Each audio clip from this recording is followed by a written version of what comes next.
Hello dear students, आज हम topic करेंगे टेंस का। बहुत ही इंपॉर्टेंट टॉपिक है। जैसे कि आप जानते हैं, टेंस को हिंदी में हम कहते हैं काल, मीन्स समय। टेंस हमें किसी काम के होने के समय के बारे में बताता है। वर्ब आप सभी जानते हैं। वर्ब मीन्स एक्शन, क्रिया, काम। जो आपने काम किया है उसको हम क्या कहते हैं? वर्ब। मीन्स हिंदी में क्या कहते हैं? क्रिया।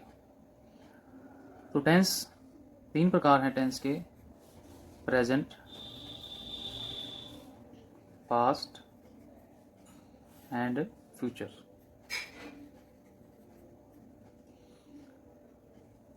जो काम प्रेजेंट में हो रहा है प्रेजेंट टेंस, जो काम पास्ट में पास्ट टेंस, और जो काम फ्यूचर में होगा फ्यूचर टेंस। फर्दर इन सभी के 4 पार्ट्स हैं।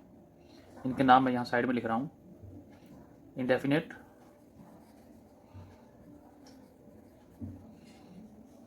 Continuous, perfect tense.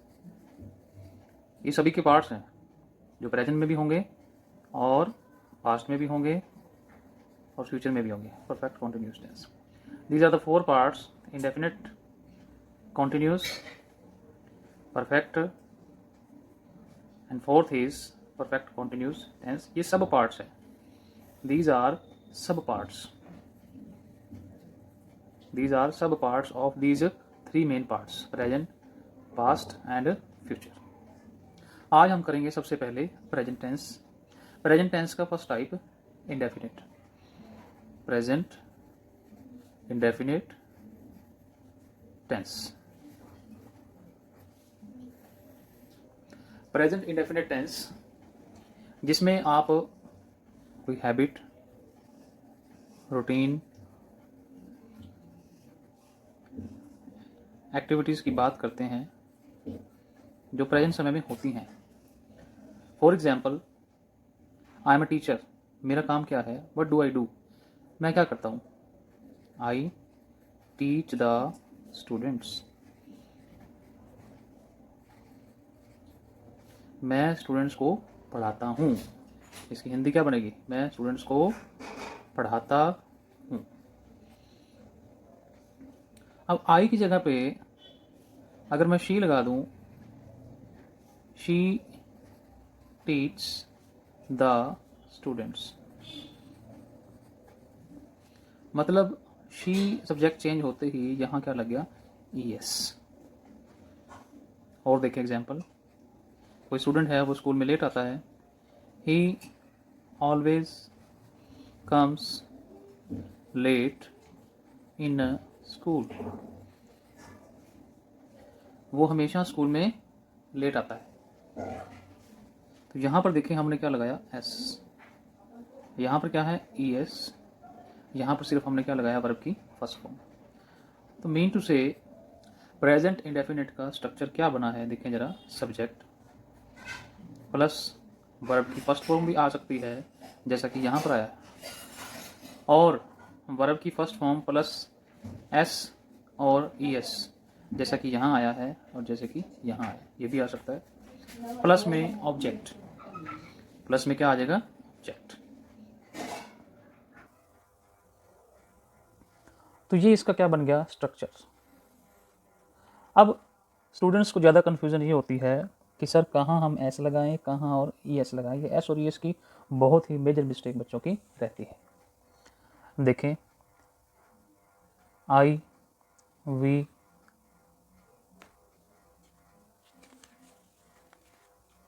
यू, दे और प्लूरल।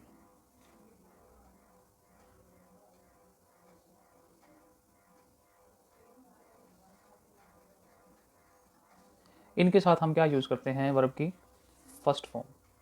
क्या लगाते हैं? वर्ब की फर्स्ट फॉर्म। जैसा कि एग्जाम्पल आप ऊपर देख रहे हैं, आई टीच द स्टूडेंट्स। एक एग्जाम्पल और मैं इसके अंदर आपको दे रहा हूँ। जैसे तुम क्या करते हो? तुम सारा दिन खेलते हो। You play the whole day. You play the whole day. तो इसी तरह बच्चों आपने इनके साथ सेंटेंस बनाने हैं। प्लूरल का एग्जांपल दे रहा हूँ। प्लूरल जैसे बहुवचन, एक से ज़्यादा, जैसे आप बॉयज़ के लिए लगा सकते हो। बॉयज़ क्या करते हैं, कोई भी सेंटेंस बना सकते हैं आगे फर्स्ट फॉर्म लगाकर। यहाँ फर्स्ट फॉर्म लगाएं और आप अपना सेंटेंस बना दें। इसी तरह दूसरा set, he, she, it, name, singular, इनके साथ हम क्या लगाते हैं, वर्ब की फर्स्ट फॉर्म प्लस एस और ई एस, इन दोनों में से कोई एक लगाएंगे। इनके एग्जाम्पल मैं दे चुका हूँ। ही का एग्जाम्पल ये रहा, he always comes late in a school. She का एग्जाम्पल भी दे चुका हूँ मैं, शी टीच द स्टूडेंट्स। इसी तरह आपने इनके सेंटेंस बनाने हैं, ये आपका वर्क है। खुद आप 10 सेंटेंस बनाएंगे, लेकिन कंडीशन ये है कि वर्ब जो लगाएंगे सभी सेंटेंसेस में वो अलग अलग होनी चाहिए। This is the condition. Different verb you will use when you will make the sentences. This is clear. ये था हमारा प्रेजेंट इंडेफिनिट टेंस, जिसके एफर्मेटिव सेंटेंसेस कैसे बनते हैं, इसकी पहचान क्या होती है आप देख चुके हैं। पढ़ाता हूँ, I teach the students. She teach the student, पढ़ाती है। He always come late in the school, हमेशा स्कूल लेट आता है। तो ये आइडेंटिफिकेशन बच्चों को होनी चाहिए। ता है, ते हैं, ती है। लोग कहते हैं कि आजकल ये ज़रूरी नहीं है। Let the child think in English and let him speak in English. This is good कि बच्चा अगर सोचने लग जाए, but this is the base. Moreover we are Indians, हम इंडियंस हैं, हमें सेंटेंस का मीनिंग ट्रांसलेशन भी आनी चाहिए। दैट पर्सन इज सक्सेसफुल, जिसे इंग्लिश भी आती है, हिंदी भी आती है, ट्रांसलेशन में मीनिंग उसको पता है। Without knowing the meaning, if you keep on cramming the tenses, you will not get the real understanding of the language. तो ये आपको ज़रूर पता होना चाहिए। अब हम देखेंगे कि इसका नेगेटिव सेंटेंस कैसे बनता है। प्रेजेंट इंडेफिनिट टेंस का नेगेटिव सेंटेंस कैसे बनेगा, नहीं वाले सेंटेंस कैसे बनते हैं। जैसे हमने एक एग्जांपल दिया था, आई टीच द स्टूडेंट्स, मैं स्टूडेंट्स को पढ़ाता हूँ। शी टीच इंग्लिश, वह इंग्लिश पढ़ाती है। शी टीच इंग्लिश, वह इंग्लिश पढ़ाती है। तो इसका हम नेगेटिव कैसे बनाएंगे, देखिए ज़रा। She does not teach English,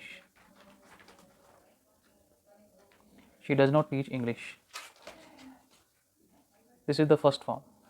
एक सेंटेंस और बना रहा हूँ, they do not complete their work, they do not complete their work, वो अपना काम कंप्लीट नहीं करते, वर्ब फर्स्ट फॉर्म। तो हमने क्या देखा कि प्रेजेंट इंडेफिनिट का जब नेगेटिव सेंटेंस बनाते हैं तो हम क्या यूज़ करते हैं, do not and does not. और कंडीशन ये है कि हम इनके साथ सिर्फ वर्ब की फर्स्ट फॉर्म ही लगाते हैं। कौन सी फॉर्म लगाते हैं, वर्ब की फर्स्ट फॉर्म। तो सेंटेंस आपके सामने हैं, इसी तरह आपने सेंटेंस बनाने हैं। अब बच्चों में कन्फ्यूजन रहेगी कि सर डोंट, डू नॉट कहाँ लगाना है और डजंट कहाँ लगाना है। इसको डोंट भी बोलते हैं short form, I don't, he doesn't. आज का ट्रेंड स्पोकन इंग्लिश के अंदर आप शॉर्ट में बोलते हैं, डू नॉट नहीं बोलते, I don't care, doesn't, he doesn't know about me, मेरे बारे में नहीं जानता। तो इन दिस वे आप चेक कर रहे हैं do not and does not का यूज़। तो इसमें आपने ये जो कन्फ्यूज़न की बात कर रहा था कि डू नॉट कहाँ लगना है और डज नॉट कहाँ लगना है, इट्स वेरी सिंपल।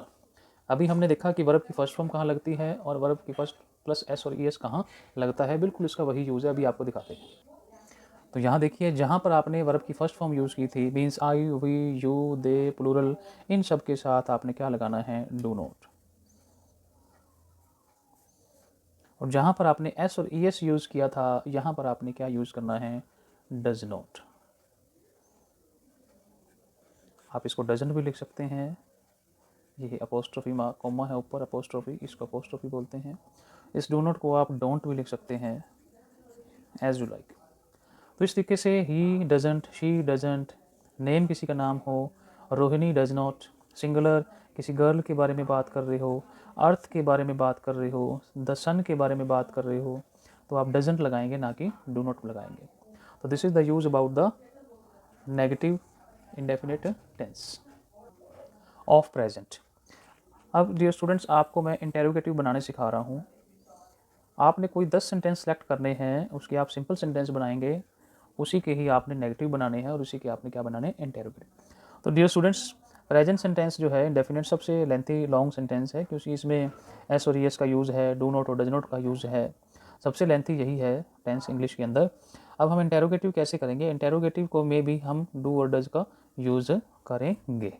इंटेरोगेटिव में जब आप किसी से क्वेश्चन पूछते हो तो हम डू और डज लगाकर यूज़ करते हैं। छोटा सा एग्जांपल, आप किसी को पूछते हो कि क्या तुम मेरा नाम जानते हो, तो हम क्या लगाएंगे? Do you know my name. क्या तुम मेरा नाम जानते हो? Do you know my name. देखिए यहाँ डू आ गया और ये क्या है? वर्ब की फर्स्ट फॉर्म। क्या वह मेरा नाम जानती है? तो डज आएगा, क्योंकि शी, ही शी के साथ हम क्या लगाते हैं? Does. Does she know my name. क्या वो मेरा नाम जानती है? ये डज है और ये क्या हो गया यहाँ पर? नो। तो it's very simple, do you know my name, does she know my name. क्या वह मेरा नाम जानती है? तो इसका स्टूडेंट्स हम यूज़ जो WH वर्ड यूज़ होते हैं इंटेरोगेटिव वर्ड, जैसे कि व्हाट है, व्हेन है, वेयर है, वाई है, हाउ है, इनके साथ भी आप यूज़ कर सकते हैं। अब किसी से आपने पूछना हो कि आप सुबह कितने बजे उठते हैं, कैसे बनाएंगे सेंटेंस? देखें, when do you get up in a morning. When do you get up in the morning. तो ये देखिए आपका ये डू यहाँ पर आ गया हेल्पिंग वर्ब के तौर पे, और ये गेट अप आपकी क्या होगी? वर्ब की फर्स्ट फॉर्म होगी, और यू के साथ देखें गेट अप फर्स्ट फॉर्म ही आया है। एक चीज़ आपने माइंड में याद रखनी है, जब भी आप डू, डज या डू नॉट और डज नॉट का यूज़ करते हैं तो इस केस में आपने एस और ई एस का यूज़ बिल्कुल साथ में नहीं करना। मोस्टली स्टूडेंट्स क्या करते हैं कि वो डज नॉट भी लगा देते हैं और साथ में ई एस भी लगा देते हैं। जैसे she does not teach English, अगर आपने ई एस लगा दिया तो ये क्या हो जाएगा? आपका रॉन्ग हो जाएगा। She does not teach English, क्या बनेगा exact answer? She does not teach English. Do you know my name, इसमें भी फर्स्ट फॉर्म है। Does she know my name, अब यहाँ शी तो है लेकिन यहाँ एस नहीं आएगा, क्योंकि हमने सिंपल में देखा कि she, he, it, name singular के साथ क्या लगता है? एस और ई एस। लेकिन यहाँ जब आपने इंटेरोगेटिव में डज लगा दिया है, ई एस वाला आ गया है, तो आप यहाँ पर ऐसे ई एस नहीं लगाएंगे। सो डियर स्टूडेंट्स, ये आपने आज के लिए इतना ही काफ़ी है। अब आपने करना क्या है? आपको होमवर्क दे रहा हूँ मैं स्टूडेंट्स, वो आपने फिनिश करना है। आपका होमवर्क है कि आप प्रेजेंट इंडेफिनेट टेंस के रूल लिखेंगे, जैसा कि मैंने आपको बताया है, पेज पर लिखकर बताया। रूल एक कॉपी पे लिखेंगे और उसमें आप क्या करेंगे? 10 सेंटेंस सिंपल बनाएंगे अलग अलग वर्ब के, उसी के आप 10 नेगेटिव बना देंगे और उसी के आप 10 इंटेरोगेटिव बना देंगे। मतलब 3-3 का सेट बनाएंगे। मान लीजिए आपने एक सेंटेंस लिखा सिंपल, ठीक है, उसी के नीचे क्या आ जाएगा? आपका नेगेटिव। यहाँ क्या आ जाएगा? नेगेटिव। और इसी के नीचे क्या आ जाएगा? आपका इंटेरोगेटिव। उसके बाद आप जो है सेकंड सेंटेंस स्टार्ट करेंगे एक लाइन का गैप देकर। इस तरीके से आपका ये सेट बन जाएगा 3 का। तो आज आपकी फर्स्ट टाइम प्रैक्टिस है, तो 30 सेंटेंस आपने बनाने हैं। टोटल 30 सेंटेंस बनाने तो आपने 10 ही है, लेकिन उसी के एक बार नेगेटिव बना के देखो और उसी का आप इंटेरोगेटिव बनाकर देखो। 10 सेंटेंस भी कैसे बनाने हैं आपने, जैसे मैंने आपको पहले बताया है। 5 सेंटेंस आप इनके साथ बताएंगे, आई, वी, यू, दे, प्लूरल, ठीक है। और 5 सेंटेंस आपने इनके साथ बनाने हैं, ही, शी, इट, नेम और सिंगुलर। इट हम यूज़ करते हैं नॉन लिविंग थिंग्स के लिए, एनिमल्स के लिए, आप उनके लिए यूज़ कर सकते हैं। जैसे काऊ है, काऊ क्या देती है? हमें दूध देती है, तो काऊ के लिए हम एनिमल है इट लगा सकते हैं, इट गिव्स अस मिल्क, ठीक है। तो आप इसमें कंफ्यूज नहीं होना कि इट का मैं क्या बनाऊँ सेंटेंस। तो 5 इसके 10 हो गए और सबके क्या हो जाएंगे? नेगेटिव, और इन्हीं के क्या हो जाएंगे? Interrogative. So I hope that you will not face problem in the first part of present indefinite tense. You should make it. If any problem you face, please contact me personally. Thank you.